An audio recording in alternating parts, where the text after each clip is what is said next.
सब के भन्दा आज पाकिस्तानको सबै बाबा सबै उसले जिताउँछ होइन उसले गर्नुपर्छ भन्ने हो उसले हुँदैन भने अब अलि गर्नुपर्छ रोहित होइन क्याप्टनले अलि खेल्ने क्याप्टनले गर्यो भने रोहितले कहाँ खेल्छ 19 दिन मात्रै तर पनि मुसा हेरेर सबै म्याच विनर छ इन्डियामा कोचमा भर पर्ने रहेछ होइन हाम्रो कोचले के छ मुकेश बमलाई होइन अनि यस्तै खेल्नुपर्छ भनेर अरे तँले कुन मलाई कस्तो के छ त्यस्तै खेल भनेर होइन होइन त्यस्तो होइन कि प्रेसर होइन कि मान्छेले बाबर आजमलाई त प्रेसर दिएको छ क्या पाकिस्तानबाट पाकिस्तानमा त प्रेसर छ बाबरलाई अरू ब्याट्सम्यानको कोही हेर्दैन कति हाने पनि क्या मतलबै छैन खालि बाबर अनि त्यो किन भनेर एउटा ऊ ठुलो प्लेयर भनेर अब विराट कोहली पनि त इन्डियामा कति सपोर्टिभ छ शुभमन गिल हेर्नु न इन्डियाको हेर्नु कति आइसक्यो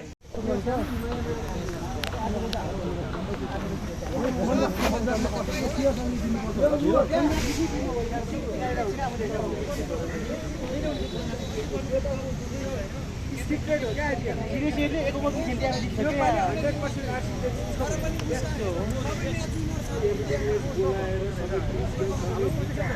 तर पनि लास्ट ओभरमा 30 रन हान्न सक्दैन यार पहिला हान्न सक्दैन सिक्रेट हो क्या यो पालि त्यस्तो होइन त्यसो होइन कि एक ओभर जितेको जित्यो कि सब हो क्या तयारी नै भइसकेको थियो क्या आरसीबीले आइपिएलको भर गरेको हुन्छ आइपिएल पैसाको हो क्या अन्त पैसा आइपिएल त पैसा हो अरू पनि आइपिएलमा मोबाइल हुन्छ अब दुईवटा दिनपछि पैसा खतरा हुन्छ खेलाडी पनि खतरा हुन्छ अहिले पैसा पुरै छ अब कुदाउन यता हेर्दाखेरि साउथ अफ्रिकाले जित्यो ए अस्ट्रेलिया जित्यो 5 विकेट म्याक्रमले बल खेल्थ्यो नि त यो त बाबा टेस्टमा होइन अल्छी लाग्छ मलाई त म्याक्रमले त यस्तो बल खेल्ने बाबा सबै 136 हानेको छ म्याक्रमले अस्ति म्याच देख्नु भएन किन नेदरल्यान्डको त्यो देखि 100 कति बोल्नु हानेको 158 कति हान्न त स्कुल्यान्डले हानेको 192 कति त हान्न 191 स्कुल्यान्डको ए 191 हानेको नेदरल्यान्डले हान्ने 157 कति त उसले नेदरल्यान्डले हान्ने 150 दुईटा भइसक्यो अस्ति पनि नेदरल्यान्डसँगै 150 हाने यस्तै खेलेको नेपालको त हेर्ने मन छ तर सला हुँदैन कि यार हैन ओडिआईमा खेल्ने भने कोइन भीम सार्की ओले टिकेपछि हो भीम सार्कीले त्यो आरसीले लिगमा अरू कोही एकदम अस्ति त्यो भुटेले बिचरा हेर्नु कसरी आउट भएको यार 158 रन हाने अस्ति उसँग उसले हान्दियो पहिले त्यो डेब्यु बेड है नन्दन यादवको नाम पनि युनिक छ यार नन्दन यादव मलाई लाग्छ सबैजना नयाँ सम्झिनु पर्छ कि यार सबै सानो पर्छ बिचराहरू यार अर्को जस्तो हुँदैन क्या त्यो त्यहाँ गर्ने हुँदैन क्या टिममा हुन्छ ट्याक्क हान्ने हो हिँड्ने हो त्यो दिन भुटियो त कस्तो आउट भएको खालि रनर बनाउने अब आरे पुग्दैन त्यो किन रन्थ्यो भने कम्तीमा 3 विकेट जित्थ्यो होला क्या नेपालले भुटेलको त्यत्तिकै आएको त नि आसिफ पुग्दैन त्यत्तिकै बिग्रियो भुटेल त्यहाँ पुगिहाल्यो ठाउँमा जे भए पनि नेपालले 3टा जित्नु ठुलो कुरा हो 14 त्यो पनि बिचरा सुम्पालो सर्ट गल्ती भइदियो एकदम क्या त्यो छोटी आएर जो दिन उकेको हान्यो दुई दिन त्यसको पार्टनरसिपमा सुम्पालो सब बहुत मिस्टेक हान्दियो एकदम क्या नत्र सुम्पालले त बार खेलेको थियो गलत खेलियो क्या त्यो लास्टमा नजितायो भने त खेल्यो माने त भयो त्यसो त हान्नै पर्ने थियो सुम्पालले के मजाले खेल्न जितिहाल्थ्यो अब केटाहरुको बलमा 16 रन चाहियो सिंगल डबल गरेर यहाँसम्म पुग्यो टिम हैन सुम्पालले त तन्काउ भन्ने भयो बिचराको ढिलो गरेर गर्दै हो क्या कन्सेप्ट भन्छेको हान्न त नै सुम्पालले त नराम्रो खेल्यो भन्नु राम्रो एकदम बबाल खेल्यो हैन सुम्पाल दिपेन्द्र त हुन्छ त्यहाँ गेम पुगाएको त कहाँ पुग्छ त्यहाँ गेम त्यसले फिनिश गरेर भन्दै भयो अनि उ त के हुन्छ कि अब एक बोल सिद्धिदिनु आफै गयो दोस्रोमा दिपेन्द्रको कोरोना एक छक्का नि दोस्रोमा पनि उड्यो टपेज लागेर अनि त्यसपछि पछि सन्दीप पनि चेन्ज गरेर बेकार गरिदियो कि त्यहाँ रोटेट गरेर बस 4 रनको आफैले खेल्ने होइन ललिलाई दिएर आफूको बसिदिन्छ उता गएर ललिले हान्नु सक्दैन थाहा भएपछि त अरूले मान्छे हान्थ्यो उसले बोला 2 रन चाहियो भए त 1 रन दिउँ अब लास्टमा जे होला भन्ने ठिकै थियो होइन 4 रन चाहिएको छ बिचरा आफू चेन्ज भइदियो 2 रनै हुन्थ्यो त्यहाँले बन्द दौड दिएन त्यहाँनिर कुद्ने खास के त्यो कुद्ने उयो हेर्दै त्यो बोल्यो बाउन्ड्री हान्न खोज्नेलाई हारे नि पर्छ कि बरु हारेलाई ठिक छ तर बाउन्ड्री हान्नलाई मैले दिन्छु भन्ने हो कि सन्दीपको बाउन्ड्री हान्नलाई मायाले हुन्थ्यो भने उसले बरु बाउन्ड्री हान्छ नि सन्दीपले मिस्टेक गर्यो सन्दीपले चेन्ज गरेर उसले त घुमाइदिन्छ नि लाग्यो भने त उसले जान्छ सन्दीपको किने भयो नि उसले बाउन्ड्री पुरा पुगायो नि बाउन्ड्री हान्नै परेको छ भने कि उसले बान्छन् त सन्दीपको कामै घुमाउने हो कि लाग्यो भने त गयो हो सोमबार पनि सक्छ नि त्यो एसिया कपमा सोमबार हात लाउनु त इन्डिया गेम खेल्ने होला हान सन्दीप हान चोक मात्र भनेको थियो भने उस्तै हो कि घुमा मात्र ब्याट घुमाउँछ सन्दीपको ब्याट चल्ने भनेको ब्याटिङ स्टाइलै ठिक छैन सन्दीपको ऊ त आफै भन्छ त सबभन्दा झुट ब्याटिङ मेरो विश्वमै भन्छ त अनि सन्दीपको त्यत्रो घुमाउँछ घुमाउने यस्तो हुन्छ कम्मरै भयो आज बिचराको के यस्तो कस्तो हुन्छ होइन यस्तो गरेर बसिहाल्छ होइन जे भयो नि सन्दीप पहिलाको भन्दा ब्याटिङमा धेरै इन्क्रिज भइसक्यो हुन त होइन पहिला त ललित थियो नि दोस्रो ललित थियो कि पहिला सन्दीपको यो पहिला त बोलेको छैन गाह्रो हुन्थ्यो सन्दीपलाई आजकल धेरै इन्क्रिज भइसक्यो सन्दीपको ज्यान त खतरा खायो सन्दीपको होइन त्यो पनि होइन कि त्यो ललित त्यो पनि होइन कि म त भन्छु याद त्यो जिरो भएन कि ललित भयो त्यो ब्याटिङ त सिक्यो भने त ज्यान त ज्यान अनुसार त त्यो त पेसै आएको थियो नि त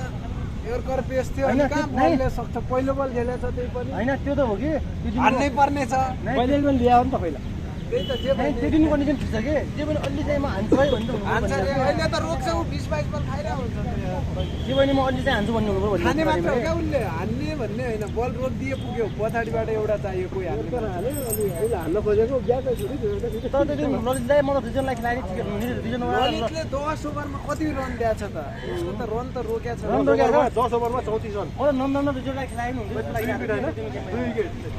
10 ओभरमा 34 रन कसलाई बसाउने दुईजना पेस राखेर अनि श्रीलङ्काको ब्याटिङ पनि चाहिन्छ कि त्यो श्रीलङ्काको ब्याटिङ थोरै छ श्रीलङ्काको पनि यहाँ त्यही त कम्पाल नखेलाउने नन्दन खेलाउने कलर खेलाउने होइन कम्पाल अनि सन्दीपको दुईटै खेलाउने कि सन्दीप आउँछ उसलाई त बाँड्दैन कि उसलाई कि चोटी लाग्यो मात्र अनि काशीलाई पछाडिदिने किन सन्दीपले नराम्रो रुकुस बमलाई खेलाइदिने अहिलेसम्म भएको छैन अब भइसक्यो होला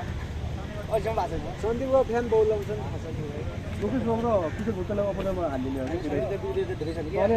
धेरै छन् कि ऊ बिचार राम्रो खेल्ने उसलाई सुकुरी छैन राम्रो खेल्ने जस्तो खेल्यो नि टिममा पर्छ उसलाई के मतलबै छैन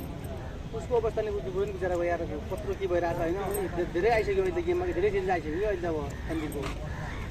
अझै भेरिएसन आएको छैन पहिला जस्तो पहिलाको जस्तो अब एक दुई बलर त देख्दै आउँछ होइन पहिला त सन्दीप आएको विकेट त्यसो हो कि पहिला 100 थियो होला अहिले त्यस्तो हुन नि त हो नि त्यस्तो एक त्यो लेभलमा पुगेको छैन धेरै छ यार एक वर्ष त बस्छ साधारण ग्याप बनाए कम त हो भने गेममा प्र्याक्टिस नगरेछ होला भित्र बस्नु परेछ अनि अब मानसिक सबै कुरा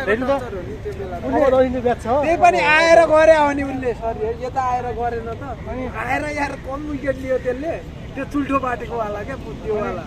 जेलबाट आएर झन् पर्फर्मेन्स भइरहेको थियो यार होइन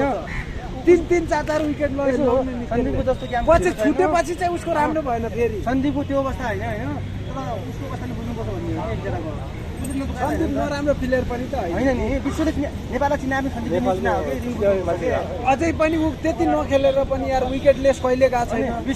विश्व नम्बरमा पुग्ने मान्छे हो यार सामान्य मान्छे होइन नि त सन्दीपलाई त हटाउँदा पनि जसले हटाउँछ भन्ने नि उसलाई हटाउँदा नि हटाउँदैन अझै केही वर्ष उसलाई हटाउँदैन अनि सन्दीप ललित होइन दिपेन्द्रलाई पनि मरिगयो हटाउँदैन पहिलाको जतिखेर क्याप्टन हटाएको थियो नि त पहिला के त्यतिखेर यति 0 रन हान्दा त ओडिआईमा राखेको छ भने चाहिँ अब कहिले हटाउँछ तर अस्ति गेम त बल खेलेर 2-3 गेम पछि हट्ने भनेको भीमसार कि आरिफेर त ओडिआई तिनीहरूले त राखेको छ यार भने तपाईँ मलाई थाहा छ भाइ मलाई तिनी दुईजना मात्रै एकजनाले हट्दैन भीमसारकै हट्छ हैन टी20 मा त जान्न भीमसार तिनीहरू ओडिआईमा चाहिँ यिनीहरू परिहाल्छन् कि भीमसारको ओडिआईबाट नि हट्छ अलिकति ओडिआई नखेलेको 7 वर्ष भयो 7 वर्ष भयो हैन अब टी20 खेलेर हाम्रो हान्दिएन क्या टिममा मात्र राख्यो उसको के छ भने छन त भीमसारीको कटिङ यता पनि हान्छ यता पनि हान्छ छन छ कि भीमसारीको टिममा पर्छ यस्तो हो क्या 5-6 बल 10 बल खाइसकेपछि हिटिङ गर्नेवाला हुन्छ क्या टी20 मा 10 15 20 बल भन्ने धेरै हो नि त हैन क्षमता छैन भन्नु त बेकार हो हैन सब भीमसारीको क्षमता यो आरिफ होइन आरिफ चाहिँ कहाँ पहिले छक्कै छक्कै हान्छ त अनि त्यो भन्दा त्यो उयो त्यो त सर त्यो त स्किल छैन के आसिले उल्टा हान्छ त हान्दैन नि त्यसो भए त जो पिले नआके पनि भोलि आरे पनि हान्छ नि हामीहरू अनि हामीहरू खानामा राखिसके सत्यलाई हामी सत्य भन्न सकिरहेको छैन कि एक गुल्सान भयो बरु जुन खेलायो नि जो मलाई मनपर्छ नि अस्ति गुल्सनले त्यो विश्वकपमा खेल्दाखेरि गुल्सनलाई गाली गर्ने हामी होइन भने अहिले गुल्सनलाई राम्रो भनिरहेको छ गाली त त्यो नबुझ्नेले गरे मैले त गरेन होइन यसो गरेर हामीलाई मनपर्ने खेलाडी गल्ती खेलिने अब सफा छ भन्ने तर गुल्सन गर्दैन त्यसले अलिअलि के गर्ने बित्तिकै साला खत्तमै निकाल्नु पर्छ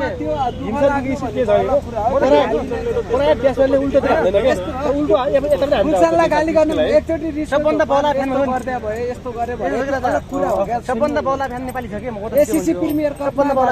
एससीसी प्रिमियर कप जिताएर एसिया कप पुर्याउने देखि लिएर सब वर्ल्ड कप पुर्याउने पनि उसको ठुलो हात छ होइन गुल्सनलाई त नराम्रो भन्दै भन्नु कि त्यो एक रनमा उसले टाइम आएन त्यहाँदेखि मिस्टेक आफ्नो ठाउँमा थियो होइन उसले टाइम दिएर पुगेको थियो होइन स्थितिमा हामीलाई होइन गुल्सनलाई त नराम्रो भन्दै मिल्दैन ऊ भर्खर भर्खर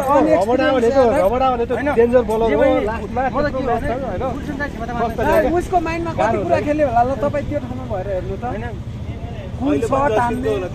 सर्ट हान्ने के गर्ने कता गर्ने रन कसरी कुद्ने त्यो पनि बल कस्तो लक हो तपाईँले हेर्नुभएको थियो यहाँ लायो उसले थाहा छ त्यो बल पछाडि गयो यहाँ लाएको थियो उसको यहाँ रन कुद्दाखेरि उसले थ्रो गर्दाखेरि यहाँ लाएर बल यता गयो यार यहाँ फर्किनु पर्ने बल झन् अगाडि गयो गुल्सान भन्दा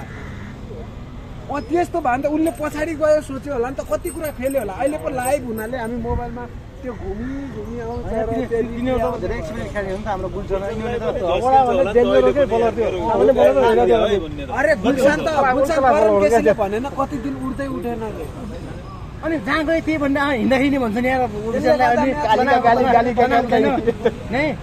नेपाली फ्यान त बौला फ्यान छ कि म त नेपाली होइन नेपाली पाकिस्तानी कस्तो गर्छ होइन अति गर्छ जिता दिन यस्तो यस्तो पाकिस्तान पनि हारेको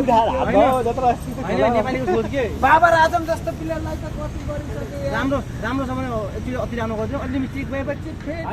मलाई त पाकिस्तान जस्तै खत्तम त कोही लागेन बाबर आजम जस्तो प्लेयरलाई त यार खत्तम बनाइसके अहिले बाबरको लास्ट गेम भयो खत्तम भयो बाबरको खत्तम हुन्छ